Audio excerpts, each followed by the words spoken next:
Hey folks, welcome to Tully River Quail. Wanted to go over with you just a quick little video on how to make our circulating heated winter freeze resistant, freeze proof watering system. Couple things you need. You need a cooler or some type of insulated reservoir for the water. And the idea is you need a insulated drinker tube, and you need to circulate water gravity to the drinker tube, from the drinker tube pumped back into the cooler. Inside the cooler we use a heater that has an automatic, it's a bucket heater, 500 watt. It has an automatic temperature sensor that goes on at I think 35 and turns off when it reaches above 40. So whenever the water gets below or towards the freezing point, this will turn on, and this will heat up to 25 to, they even say 50 gallons, but 25 is good. This is only, oh, what, 8 gallon, 10 gallon at the most. So certainly appropriate. The other thing that we use is this Bayrate pump. It's 2.5 gallons per minute, so it's a low volume pump. And you see what we've done here is we have a little slip connect on one end, and then I put a piece of rubber tubing with a little piece of screen that I hot glue sealed together, and this allows me to take the pump off when it's inside the cooler, debride it, clean it, do whatever I got to do, and then replace it. Or should this fail, if something gets stuck in here, then I can just put a new one on there. Again, this is a 12 volt, 2.5 gallon or 2.1 gallon per minute. So low volume, you don't want a lot of pressure. Low volume, low pressure, but it does go up to a 12-foot draw, so you can put your storage bucket up to 12 foot high. Anyway, this is not automatically temperature controlled, so you have to buy a little wall wart widget plug, and this will do the same thing that this does automatically. Turn it on at 35, turn the pump off after it's above freezing. So let me just show you the plug for this. This has a quick disconnect. It has a 12 volt transformer. Theoretically, you could run this right on off of solar, but you would have to figure out a way to,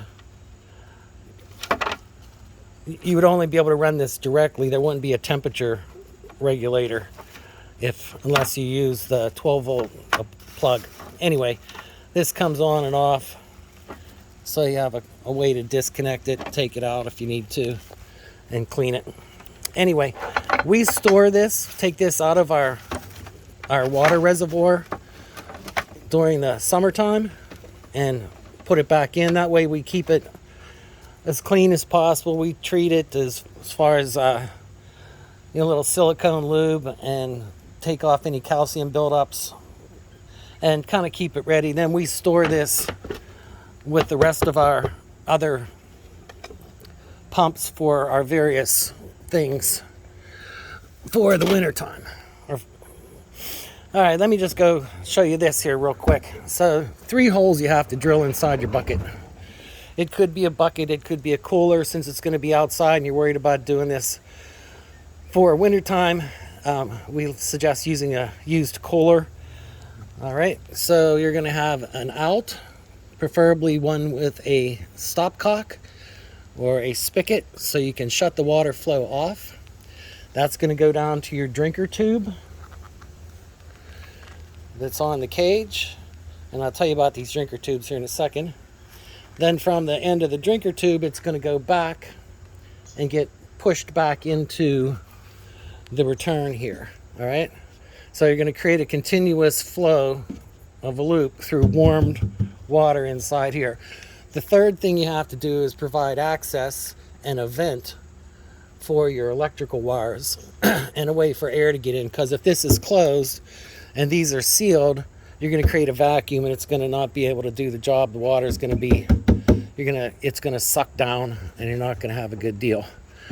So what we've done is drilled pilot holes where we wanted them, and I'll go from this side. So I wanted to put the pilot holes knowing the fittings that I'm going to be using. So this fitting is going to go here. I marked the center of this, and then I drilled a pilot hole with a small drill bit, and then I used my hole saw. All right, so that's going to go in there. Then I have this one, same thing on the bottom. You want to make sure that you have room off the floor for the fitting. If you make the hole too low and you can't put the thing through the hole, you made a mistake. All right. Also note that these gaskets that are involved here, they will be on the inside of the cooler, not on the outside of the cooler. Right? So it's going to go in like that with the gasket on the inside. All right. So what I usually do is I take some water weld and I will line the foam of this hole with a smear of this water weld and let that harden. That'll create a plastic-like seal so water doesn't get into there and fill the chamber, because this is just a styrofoam chamber inside two things. So I'll do that with all the holes, right? Let that harden, and then I'll use this Flex Seal as kind of a gasket or a silicone. Now that's permanent stuff, so once you put this on there and you push this through, that's going to be on there forever. So unless you want to do something that, like you plan on removing these fittings someday, then don't use this stuff. Just use the regular silicone. All right, so what we usually do is I'll smear this just using this metal piece for an example. I'll smear some of the Flex Seal on the gasket here and up to about here, and that way when I push it through, it won't get on any of the threads, right? Now this is a tight fit here, so that's all I need. And then what I'm going to do is just have a 1/2 inch threaded nipple. Now you see this blue stuff on here, that's called Megalock. It is a Teflon fiber putty, this stuff, and it's a replacement for this Teflon tape, which is kind of a pain in the ass. Sometimes I'll put them both on, but usually I'll just use this smearing stuff, and that works out really well. So again, I'll put the hard stuff on, let that harden, then I'll do the Flex Seal silicone stuff and seat the through hole. Same thing with this one. Now what I'm doing up on the top here is I got a little piece of tubing and I sliced it. All right. Now I'm going to glue this in so that the slice can be lifted up and you can put your hose in. But it also acts as a way to prevent water from getting in, extra water, dirt, whatever. So it's actually a little extra seal, but it still allows you to get your power cords in, and it allows this to close. Plus it gives you a vent, so you're not creating vacuum. Alrighty, let me just tell you about these drinker bars. We use this 1-inch flexible PVC. If you ever had your drinker bar break in the middle of the winter because you have this wrapped in some foam and one day it cracked, you're pretty pissed that in February you're out there trying to deal with water and save your birds. So we use something that doesn't break, and what we like about this is that this flexible PVC is thick. It doesn't break. It's made for being put underground, and we like how when we put the drinker nipples on, that the nipples are embedded into the warm water. So the mechanism doesn't freeze up as much as if you had those plastic tees like this.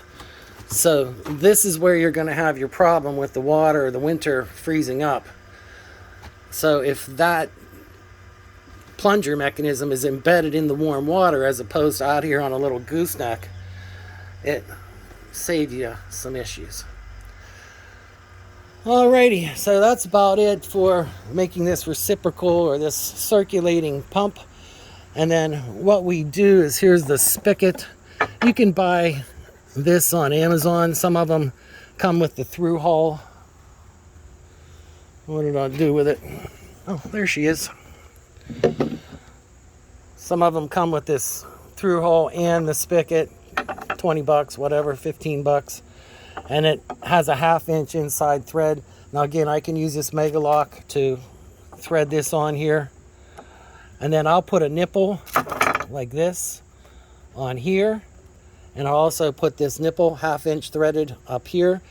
And that way the customer can pick the hose that he chooses to run to the drinker bar and back, and heat up the end if he wants to use braided for more winter resistance, pressure resistance, which you don't need, or you can use the clear without the mesh in it, a little bit more flexible, and that will still work. And you still have to insulate your tubing.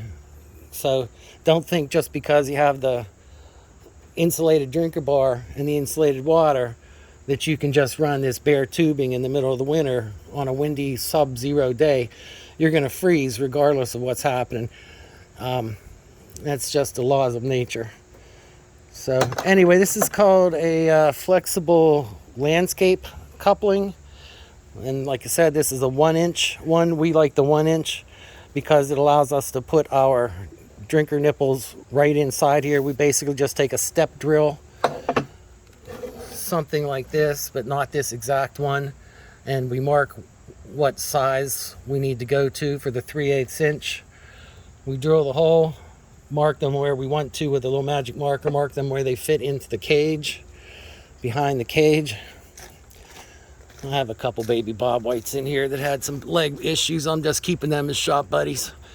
Anyway, I mark them so I know where they center up on the grid. And then I drill the holes. I usually put 4 on here because I use divided cages often. So that'll be 2 drinker bars for 6 birds, two nipples for 6 birds. This can also be done on top with a vertical drip nipple. I like the horizontal nipple better because the mechanism, like I said, is inside the water. Just comparing the two. If you go from the top, which I do use on my bob white, but there's too much exposed to the weather, whereas this can be buried inside the flexible tubing. And if you train them, let's show you what I use for a trainer. So I have these guys out here. I'm training them to go into their regular cages.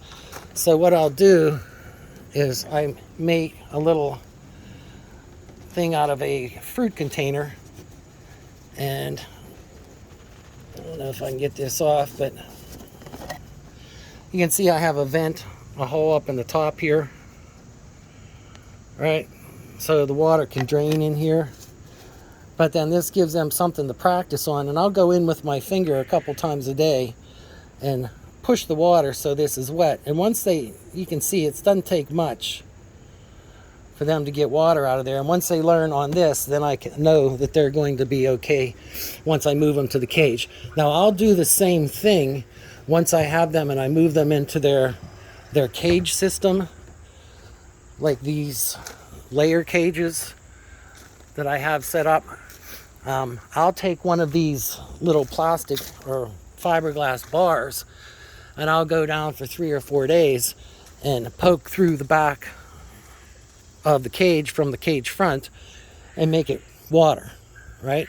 I try to wait, and so I'm not scaring anybody, and I wait while they're looking. I'll like tap on stuff, and then when I see them looking, I'll push the water, and they'll say, oh, look, there's water.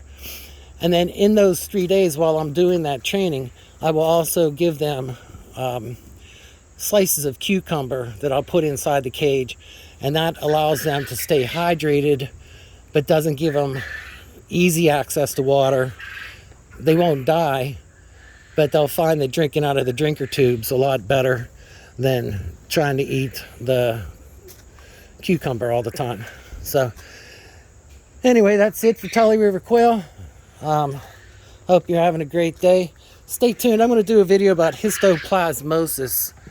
I ended up getting a lung infection from cleaning our bobwhite hutch, and it's like a 2-3 month ordeal, and no doctor seems to know much about it. So if you're a quail farmer and you clean poop trays, there's a chance you might run into this yourself. So I'm going to be doing a histoplasmosis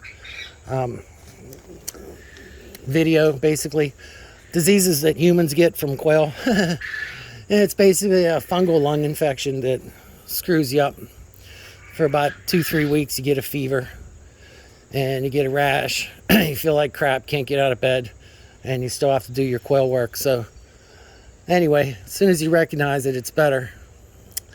And I'll tell you about the side effects of some of the drugs that are out there, which I was lucky enough to get.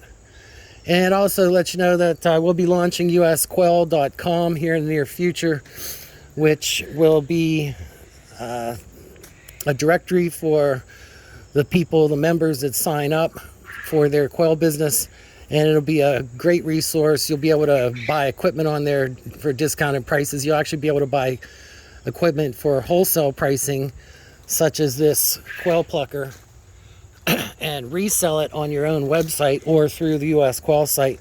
You'll also be able to make money by being able to refer people to join US Quail. The goal behind US Quail Cooperative is to get as many quail growers together so that we can control our industry, basically. So instead of having the government control everything, let's control it ourselves. Let's set the regulations, do the lobbying, and in the meantime, it gives you many revenue streams, ways to advertise. We're going to be doing a national advertising campaign to try to get more people aware of growing their own protein, raising their own food, and how quail is the ultimate way, the most beneficial, smallest footprint, healthiest way to make sure you have your own protein. The trick is to make the whole community self-sufficient, so when shit hits the fan, they're all not coming to your house. Anyway, so that's where we are. And thank you. If you have any questions, please leave them in the comments. I'd appreciate it if you'd like, subscribe, do what you do. Thanks. Tully River Quail over and out. Stay free.